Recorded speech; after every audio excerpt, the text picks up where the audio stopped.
Capítulo 2 In Memoriam. Harry sangrava. Segurando a mão direita com a esquerda e xingando baixinho, ele empurrou a porta do quarto com o ombro. Ouviu um barulho de porcelana quebrando. Pisara em uma xícara de chá frio que alguém deixara do lado de fora, à porta do quarto. Quem? Ele olhou para os lados. O corredor da Rua dos Alfeneiros número 4 estava deserto.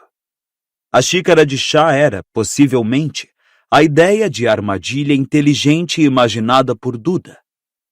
Harry manteve a mão ensanguentada no alto, juntou os cacos da xícara com a outra mão e atirou-os na cesta abarrotada de lixo que entreviu pela porta de seu quarto. Depois caminhou pesadamente até o banheiro para pôr o dedo sob a água da torneira.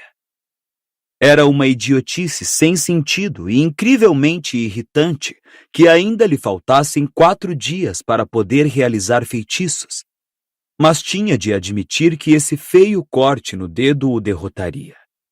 Nunca aprendera a curar ferimentos, e agora que lhe ocorria pensar nisso, particularmente à luz dos seus planos imediatos, parecia-lhe uma séria lacuna em sua educação bruxa. Anotando mentalmente para perguntar a Hermione como se fazia, ele usou um grande chumaço de papel higiênico para secar o melhor que pôde o chá derramado antes de voltar para o quarto e bater a porta. Harry gastara a manhã inteira esvaziando seu malão de viagem, pela primeira vez desde que o arrumara havia 6 anos. Nos primeiros anos de escola, ele simplesmente limpara uns 3/4 do seu conteúdo e os repusera ou atualizara, deixando no fundo uma camada de lixo, penas usadas, olhos secos de besouro, meias sem par que não lhe serviam mais. Minutos antes, Harry metera a mão nesse entulho, sentira uma dor lancinante no 4º dedo da mão direita, e ao puxá-la, viu que estava coberta de sangue. Continuou então um pouco mais cauteloso. Tornando a se ajoelhar ao lado do malão, apalpou o fundo, retirou um velho broche que piscava fracamente, ora apoie Cedrico Diggory, ora Potter Fed, um bisbilhoscópio rachado e gasto e um medalhão de ouro contendo um bilhete assinado por R.A.B. E finalmente descobriu o gume afiado que o ferira. Reconheceu-o sem hesitação. Era um caco de uns 5 centímetros do espelho encantado que Sirius, seu falecido padrinho, tinha lhe dado. Harry separou-o e apalpou o malão à procura do resto, mas nada mais restara do último presente do padrinho, exceto o vidro moído, agora grudado na última camada de destroços, como purpurina. Harry sentou e examinou o caco pontiagudo em que se cortara, mas não viu nada além do reflexo do seu brilhante olho verde.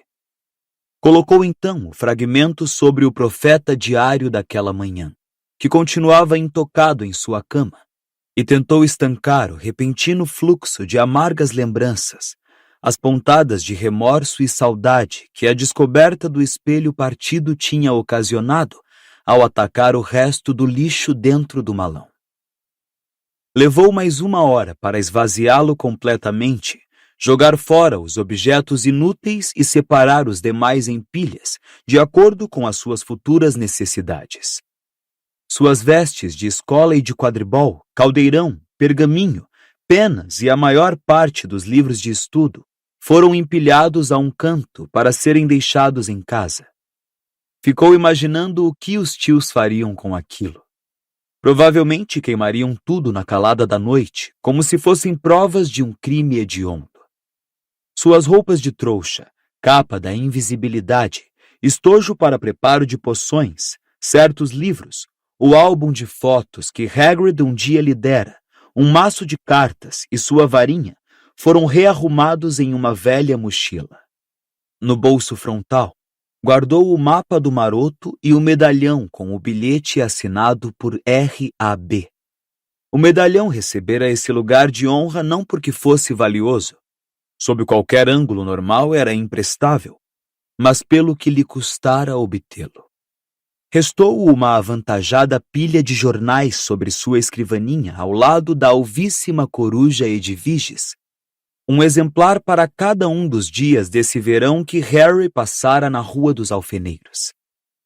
Levantou-se então do chão, espreguiçou-se e se dirigiu à escrivaninha. Edviges não fez o menor movimento quando ele começou a folhear os jornais e a tirar um a um na montanha de lixo acumulado. A coruja cochilava, ou fingia cochilar. Estava zangada com Harry por causa do pouco tempo que, no momento, ele a deixava fora da gaiola. Quase no fim da pilha de jornais, Harry desacelerou à procura de uma certa edição que ele sabia ter chegado logo depois do seu regresso à Rua dos Alfeneiros para passar o verão. Lembrava-se de que havia uma pequena nota na primeira página sobre o pedido de demissão de Caridade Burbage, a professora de estudo dos trouxas em Hogwarts. Finalmente encontrou-a. Abrindo-a à página 10, sentou-se à cadeira da escrivaninha e releu o artigo que estivera procurando. Em memória de Alvo Dumbledore, Eliphas Dodge. Conheci Alvo Dumbledore aos 11 anos de idade, em nosso primeiro dia em Hogwarts. Sem dúvida, o nosso interesse mútuo se deveu ao fato de ambos nos sentirmos deslocados. Eu contraíra a varíola de dragão pouco antes de chegar à escola, e embora não oferecesse mais contágio, o meu rosto marcado e verdoso não animava ninguém a se aproximar de mim. Por sua vez, Alvo chegara a Hogwarts carregando o peso de uma indesejável notoriedade. Menos de um ano antes, seu pai, Percival, fora condenado por um ataque selvagem e amplamente comentado a 3 rapazes trouxas. Alvo jamais tentou negar que o pai, que morreria em Azkaban, cometera o crime. Muito ao contrário, quando reuni coragem para lhe perguntar, ele me confirmou que sabia que o pai era culpado e se recusava a acrescentar o que fosse sobre o triste caso, embora muitos tentassem fazê-lo falar. Alguns até se dispunham a elogiar a atitude do pai, presumindo que Alvo também odiasse trouxas. Não poderiam estar mais enganados. Todos que conheceram Alvo atestariam que ele jamais revelou a mais remota tendência antitrouxa. Na realidade, seu decisivo apoio aos direitos dessa comunidade conquistou-lhe muitos inimigos nos anos que se seguiram. Em questão de meses, no entanto, a fama pessoal de Alvo começou a eclipsar a do pai. Ao terminar o primeiro ano de Hogwarts, deixara de ser conhecido como o filho do homem que odiava trouxas e ganhou a reputação de ser o aluno mais brilhante que a escola já vira. Aqueles que tinham o privilégio de ser seus amigos se beneficiavam do seu exemplo, além de ajuda e estímulo, que sempre distribuía com generosidade. Mais adiante na vida, ele me confessaria que já naquela época sabia que o seu maior prazer era ensinar. Alvo não só ganhou todos os prêmios importantes que a escola oferecia, bem como não tardou a se corresponder regularmente com as personalidades mais notáveis do mundo da magia contemporânea, inclusive Nicolau Flamel, o famoso alquimista, Bathilda Bagshot, a renomada historiadora, e o teórico da magia Adalberto Wafflen. Vários dos seus artigos foram acolhidos por publicações cultas como Transfiguração Hoje, Desafios nos Encantamentos, O Preparador de Poções. A carreira futura de Dumbledore provavelmente seria meteórica, e a única dúvida era se chegaria a ministro da magia. Embora futuramente se previsse com frequência que ele estava às vésperas de assumir o cargo, Dumbledore nunca teve ambições ministeriais. 3 anos depois de começarmos a estudar em Hogwarts, seu irmão chegou à escola. Não se pareciam.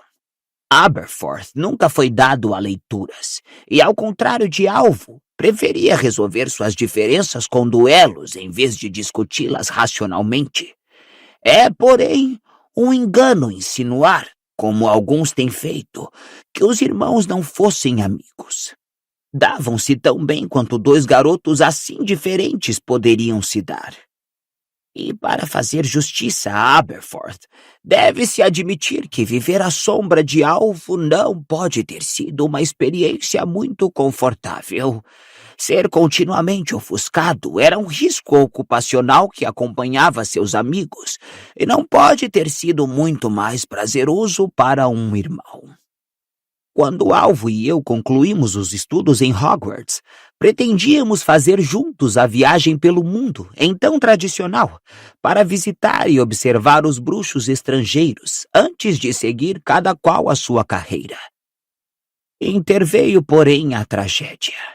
Na véspera de nossa viagem, a mãe de Alvo, Kendra, faleceu, legando ao filho mais velho a tarefa de chefiar e sustentar sozinho a família. Adiei a minha partida tempo suficiente para prestar as últimas homenagens a Kendra. Então iniciei a viagem solitário. Com um irmão e uma irmã mais jovens para cuidar e o pouco dinheiro herdado, já não havia possibilidade de Alvo me acompanhar. Aquele foi o período de nossas vidas em que mantivemos menos contato. Escrevi a Alvo narrando, talvez insensivelmente, as maravilhas da minha viagem, desde o episódio em que escapei por um triz de quimeras na Grécia até as minhas experiências com alquimistas egípcios. As cartas dele me contavam alguma coisa de sua vida diária, que eu percebia ser monótona e frustrante para um bruxo tão genial. Absorto em minhas próprias experiências, foi com horror que soube, quase no fim do ano de viagens, que outra tragédia se abatera sobre a família. A morte de sua irmã Ariana.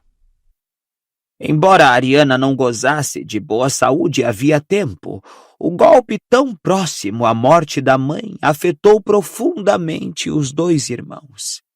Todos os que eram mais chegados a Alvo, e incluo-me entre esses felizardos, concordam que a morte de Ariana e o sentimento de responsabilidade do irmão por esse desfecho, ainda que ele não fosse culpado, marcaram-no para sempre. Quando regressei, encontrei um rapaz que passara por sofrimentos de um homem mais velho. Alvo tornou-se mais reservado do que antes e muito menos alegre. Para aumentar sua infelicidade, a morte de Ariana não conduzira a uma aproximação maior entre Alvo e Aberforth, mas a um afastamento. Com o tempo isso se resolveria. Nos últimos anos eles reestabeleceram, se não uma relação íntima, ao menos cordial. Desde então, porém, ele raramente falava dos pais ou de Ariana, e seus amigos aprenderam a não mencioná-los. Outros escritores descreverão os triunfos dos anos seguintes. As inúmeras contribuições de Dumbledore ao acervo de conhecimentos sobre magia, inclusive a descoberta dos 12 usos para o sangue de dragão, beneficiarão as futuras gerações do mesmo modo que a sabedoria que demonstrou nos muitos julgamentos que realizou durante o mandato de presidente da Suprema Corte dos Bruxos. Dizem, ainda hoje, que nenhum duelo de magia jamais se igualou ao que foi travado entre Dumbledore e Grindelwald em 1945. Os presentes descreveram o terror e o assombro que sentiram ao observar aqueles dois bruxos extraordinários combaterem. A vitória de Dumbledore e suas consequências para o mundo bruxo são consideradas um marco na história da magia, comparável à introdução do Estatuto Internacional de Sigilo e Magia ou à queda daquele que não deve ser nomeado. Alvo Dumbledore jamais demonstrava orgulho ou vaidade. Sempre encontrava o que elogiar em qualquer pessoa, por mais insignificante ou miserável que fosse. E acredito que as perdas que sofreu na juventude o dotaram de grande humanidade e solidariedade. Sentirei saudades de sua amizade mais do que poderia reconhecer. Mas a minha perda é desprezível se a compararmos à do mundo bruxo. É indiscutível que ele foi o mais inspirador e o mais querido diretor de Hogwarts. Ele morreu como viveu, sempre trabalhando para o bem maior e até a sua hora final, tão disposto a estender a mão ao garotinho com varíola de dragão quanto no dia em que o conheci. Harry terminou a leitura, mas continuou a contemplar a foto que acompanhava o obituário. Dumbledore exibia o seu conhecido sorriso bondoso, mas ao olhar por cima dos óculos de meia-lua, dava a impressão, mesmo em jornal, de ver o íntimo de Harry, cuja tristeza mesclou-se com uma sensação de humilhação. Tinha achado que conhecia Dumbledore muito bem, mas depois da leitura do obituário, fora forçado a admitir que pouco sabia dele. Jamais imaginara uma única vez a infância ou a juventude do mestre. Era como se ele tivesse ganhado existência quando Harry o conhecera, venerável, de barbas e cabelos prateados e idoso. A ideia de um Dumbledore adolescente era simplesmente esquisita. O mesmo que imaginar uma Hermione burra ou um explosivinho amigável. Nunca pensara em indagar a Dumbledore sobre o seu passado. Sem dúvida teria sido constrangedor e até impertinente, mas era de conhecimento geral que Dumbledore travara um lendário duelo com Grindelwald, e Harry nem sequer pensara em perguntar ao mestre como fora este e outros feitos famosos. Não, eles sempre discutiam Harry, o passado de Harry, o futuro de Harry, os planos de Harry. E a impressão de Harry agora, apesar de seu futuro tão perigoso e incerto, era que ele perdera insubstituíveis oportunidades de perguntar mais a Dumbledore sobre ele mesmo, embora a única pergunta pessoal que fizera ao mestre tenha sido também a única que, desconfiava, Dumbledore não respondera com sinceridade. O que é que o senhor vê quando se olha no espelho? Eu me vejo segurando um par de grossas meias de lã. Após alguns minutos de reflexão, Harry retirou o obituário do profeta, dobrou a folha cuidadosamente e guardou-a no primeiro volume de Prática da Magia Defensiva e seu uso contra as artes das trevas. Em seguida, atirou o resto do jornal no monte de lixo e virou-se para encarar o quarto. Estava muito mais arrumado. As únicas coisas fora de lugar eram a edição do dia do Profeta Diário, ainda sobre a cama, e em cima dela o caco de espelho. Harry atravessou o quarto, empurrou o caco para o lado e abriu o jornal. Tinha apenas corrido os olhos pela manchete ao tirar o exemplar enrolado das garras da coruja entregadora mais cedo naquela manhã, abandonando-o em seguida ao reparar que nada havia sobre Voldemort. Harry tinha certeza de que o ministério contava que o profeta omitisse as notícias sobre o bruxo das trevas. Foi somente neste momento, portanto, que reparou no que deixara escapar.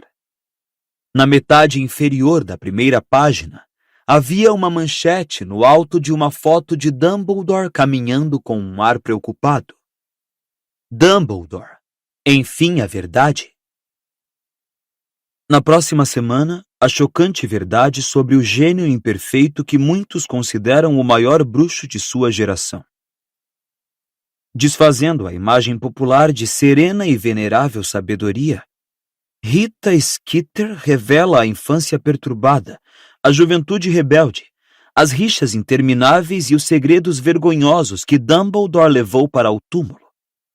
Por que o homem indicado para o Ministério da Magia se contentou com o simples cargo de diretor de escola? Qual era a real finalidade da organização secreta conhecida como a Ordem da Fênix? Como Dumbledore realmente encontrou a morte? As respostas a essas perguntas e muitas outras são examinadas em uma nova e explosiva biografia, A Vida e as Mentiras de Alvo Dumbledore, de autoria de Rita Skeeter, entrevistada com exclusividade por Betty Braithwaite na página 13 deste número. Harry rasgou a cinta do jornal e abriu-o à página 13. O artigo estava encimado pela foto de outro rosto conhecido. Uma mulher com óculos enfeitados com pedrinhas, cabelos louros bem ondulados, os dentes à mostra no que, sem dúvida, se supunha ser um sorriso cativante, agitando os dedos para ele. Fazendo o possível para ignorar a imagem nauseante, Harry leu. Rita Skeeter é muito mais simpática e sensível em pessoa do que os seus já famosos e ferozes retratos a bico de pena poderiam sugerir. Recebendo-me à entrada de sua casa aconchegante, ela me conduz diretamente à cozinha para uma xícara de chá, uma fatia de bolo inglês e, nem é preciso dizer, um caldeirão fumegando com fofocas frescas. Naturalmente, Dumbledore é o sonho de qualquer biógrafo, diz Skeeter, com sua vida longa e plena. Tenho certeza que o meu livro será o primeiro de muitos outros. Skeeter certamente agiu com rapidez. Seu livro de 900 páginas foi concluído apenas 4 semanas após a misteriosa morte de Dumbledore, em junho. Pergunto-lhe como conseguiu esse feito de velocidade. Quando se é jornalista de longa data, trabalhar com prazos curtos é uma segunda natureza. Eu sabia que o mundo bruxo exigia uma história completa e queria ser a primeira a satisfazer essa demanda. Menciono os comentários recentes e amplamente divulgados de Eliphas Dodge, conselheiro especial da Suprema Corte dos Bruxos, Wizengamot, e amigo de longa data de Alvo Dumbledore, de que o livro da Skeeter contém menos fatos do que um cartão de sapos de chocolate. Skeeter joga a cabeça para trás dando uma gargalhada. Querido doguinho, lembro-me de tê-lo entrevistado há alguns anos sobre os direitos dos sereianos, que Deus o abençoe. Completamente gagá, parecia achar que estávamos sentados no fundo do lago Windermere, e não parava de recomendar que eu tivesse cuidado com as trutas. Contudo, as acusações de imprecisão feitas por Eliphas Dodge encontraram eco em muitos lugares. Será que Skeeter julga que 4 breves semanas foram suficientes para captar um retrato de corpo inteiro da longa e extraordinária vida de Dumbledore? Minha cara, responde ela, abrindo um largo sorriso e me dando um tapinha afetuoso na mão. Você conhece tão bem quanto eu a quantidade de informações que pode gerar uma bolsa cheia de galeões, uma recusa em aceitar um não e uma pena de repetição rápida. As pessoas fizeram fila para despejar as sujeiras de Dumbledore. Nem todas achavam que ele fosse tão maravilhoso assim, sabe? Ele pisou um bom número de calos de gente importante. Mas o velho doguinho esquivo pode descer do seu hipogrifo, porque tive acesso a uma fonte que faria jornalistas negociarem as próprias varinhas para obter. Alguém que jamais fez declarações públicas e que foi íntimo de Dumbledore durante a fase mais turbulenta e perturbada de sua juventude. A publicidade que antecede o lançamento da biografia de Skeeter certamente sugere que o livro reserva surpresas para os que acreditam que Dumbledore levou uma vida sem pecados. Perguntei-lhe quais foram os maiores que descobriu. Francamente, Betty, não vou revelar todos os destaques antes de as pessoas comprarem o livro. Ri Skeeter. Mas posso prometer que alguém que ainda pense que Dumbledore era alvo como suas barbas vai acordar assustado. Digamos apenas que ninguém que o tenha ouvido vociferar contra você sabe quem sonharia que ele próprio lidou com as artes das trevas na juventude. E para um bruxo que passou o resto da vida pedindo tolerância, ele não era exatamente indulgente quando mais moço. Sim, senhora. Alvo Dumbledore teve um passado sombrio, isso para não mencionar sua família muito suspeita, que ele tanto se esforçou por ocultar. Pergunto se Skeeter está se referindo ao irmão de Dumbledore, Aberforth, cuja condenação pela Suprema Corte dos Bruxos por mau uso da magia causou um pequeno escândalo há 15 anos. Aberforth é apenas o topo da estrumeira. Ri Skeeter. Não. Estou falando de coisa muito pior do que a predileção de um irmão por bodes. Pior mesmo do que a mutilação de um trouxa pelo pai. Coisas que Dumbledore não pôde abafar. Os dois foram condenados. Não, estou me referindo à mãe e à irmã que me intrigaram. Uma pequena pesquisa desenterrou um verdadeiro ninho de maldades. Mas, como digo, você terá que esperar pelos capítulos de 9 a 12 para conhecer os detalhes. O que posso adiantar agora é que ninguém estranhe que Dumbledore nunca tenha contado como fraturou o nariz. Apesar dos torpes segredos de família, será que Skeeter nega a genialidade que conduziu Dumbledore a tantas descobertas em magia? Ele tinha cabeça, admite ela. Embora muitos agora questionem se realmente mereceu sozinho o crédito por suas supostas realizações. No capítulo 16, transcrevo a afirmação de Ivor Gillonsby de que ele já teria descoberto 8 usos para o sangue de dragão quando Dumbledore tomou emprestado os seus estudos. Atrevo-me a replicar que a importância de algumas realizações de Dumbledore não pode ser negada. E a famosa vitória sobre Grindelwald? Foi bom você ter mencionado o Grindelwald, responde Skeeter com um sorriso irresistível. Acho que aqueles cujos olhos umedecem de emoção com a magnífica vitória de Dumbledore devem se preparar para uma bomba. Ou talvez uma bomba de bosta. Realmente fede bastante. Só posso alertar para a dúvida com relação ao duelo espetacular que nos conta a lenda. Depois de lerem o meu livro, as pessoas talvez sejam obrigadas a concluir que Grindelwald simplesmente conjurou um lenço branco na ponta da varinha e se entregou. Skeeter se recusa a revelar outros detalhes sobre o intrigante assunto. Portanto, abordamos a relação que, sem dúvida, mais fascina os seus leitores. Sim, diz Skeeter assentindo energicamente. Dedico um capítulo inteiro à relação Potter-Dumbledore. Há quem a considere doentia e até sinistra. Repito mais uma vez, os seus leitores terão de comprar o meu livro para saber a história completa. Mas pelo que ouço dizer, é ponto pacífico que Dumbledore tomou um interesse anormal por Potter. Se isso realmente visava ao bem do garoto, é o que veremos. Certamente não é segredo que Potter tem tido uma adolescência excepcionalmente perturbada. Perguntei se Skeeter ainda mantém contato com Harry Potter, a quem entrevistou com sucesso no ano anterior. Um furo de reportagem em que Potter falou exclusivamente de sua certeza sobre o retorno de você sabe quem. Sim, construímos um forte vínculo, diz Skeeter. O coitado do Potter tem poucos amigos verdadeiros, e nos conhecemos em um dos momentos de maior desafio de sua vida, o torneio tribruxo. Provavelmente sou uma das poucas pessoas vivas que podem afirmar conhecer o real Harry Potter. A resposta nos leva diretamente aos muitos boatos que continuam a circular sobre as últimas horas de vida de Dumbledore. Será que Skeeter acredita que Potter estava presente quando ele morreu? Bem, não quero falar demais. Está tudo no livro.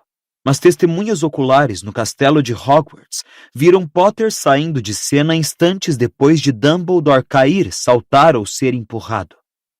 Mais tarde, o garoto prestou depoimento acusando Severo Snape, um homem com quem ele tinha conhecida inimizade.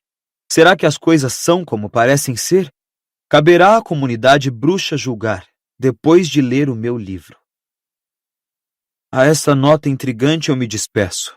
Não há dúvidas de que Skeeter escreveu um best-seller de ocasião. Enquanto isso, as legiões de admiradores de Dumbledore talvez estejam apreensivas com o que em breve será divulgado sobre o seu herói. Harry chegou ao fim do artigo, mas continuou a olhar atônito para o papel. A repugnância e a fúria o acometeram como um vômito. Ele amassou o jornal e atirou-o com toda a força contra a parede, onde a bola foi se juntar ao monte de lixo que já transbordava da lata. Começou a caminhar às cegas pelo quarto, abrindo gavetas vazias e erguendo os livros, para em seguida repô-los nas mesmas pilhas, quase inconsciente do que fazia, enquanto frases esparsas da entrevista com Rita ecoavam em sua cabeça. Um capítulo inteiro à relação Potter-Dumbledore. Há quem a considere doentia e até sinistra. Ele próprio lidou com as artes das trevas na juventude. Tive acesso a uma fonte que faria jornalistas negociarem as próprias varinhas para obter mentiras! Berrou Harry, e pela janela viu o dono da casa ao lado, que parara para religar o cortador de grama, erguer os olhos nervoso. O garoto sentou-se com força na cama. O caco de espelho saltou para longe. Ele o apanhou e examinou entre os dedos pensando em Dumbledore e nas mentiras com que Rita Skeeter o difamava. Um lampejo azul intenso. Harry congelou. O dedo cortado escorregou pela ponta do espelho. Fora a imaginação, devia ter sido. Ele espiou por cima do ombro, mas a parede continuava da cor pêssego enjoativo que tia Petúnia escolhera. Não havia nada azul ali para ser refletido. Harry tornou a examinar o fragmento de espelho e nada viu, exceto o seu olho muito verde encarando-o. Imaginara o lampejo, não havia outra explicação. Imaginara porque estivera pensando no diretor falecido. Se havia uma certeza, era que os olhos muito azuis de alvo Dumbledore jamais o perscrutariam outra vez.